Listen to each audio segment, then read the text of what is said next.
Kahapon ang pagdinig sa Kamara, nagtipon-tipon ang ilang taga-suporta ni dating Pangulong Rodrigo Duterte sa labas ng batasang pambansa kaninang umaga. Ginigit nilang malaki ang naitulong ng war on drugs sa kapayapaan sa kanilang lugar.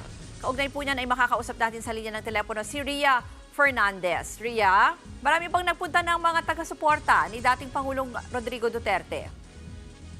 Ruth, dumagsa kaninang umaga ang mga taga-suporta ni dating Pangulong Rodrigo Duterte dito sa labas ng batasan pambansa. Pagdaan ng convoy ng dating presidente, mas umingay ang mga supporter nito. Ang iba, sinubukan pang sundan ng sasakyan ni Duterte bago ito makapasok sa batasan para nga sa pagdalo nito sa pagdinig ng Quad Committee sa War on Drugs.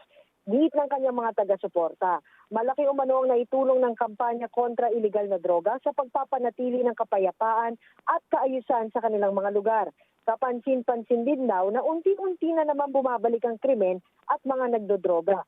Pinuna naman ni Atty. Vic Rodriguez na dating kanang kamay ni Pangulong Bongbong Marcos ang patuloy na pagbusisi ng mga mababata sa Duterte drug war.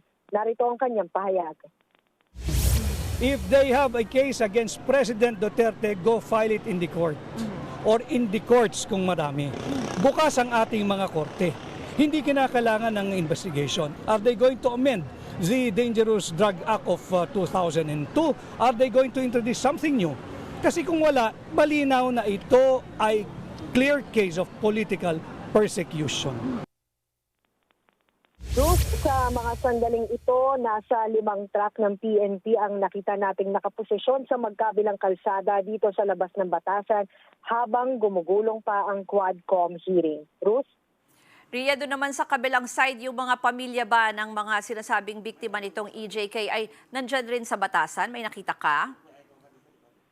Ruth, unang nagtipon itong mga anti-Duterte dito sa labas ng batasan bago dumating ang dating Pangulo. Nagsagawa ng misa ang mga pamilya ng biktima ng umano'y extrajudicial killings sa loob ng People's Hall dito sa Batasan Pambansa sa Kongreso. Ang sigaw pa rin nila, hustisya para sa mga pumanaw nilang kaanak. Ruth? Maraming salamat, Ria Fernandez. Mga kapatid, ako po si Ruth Cabal. Maging maalam at may pakialam sa mga may init at rumaratsyadang balita sa Frontline Express. Para maging updated sa balitaan, mag-subscribe lang sa social media pages ng News 5.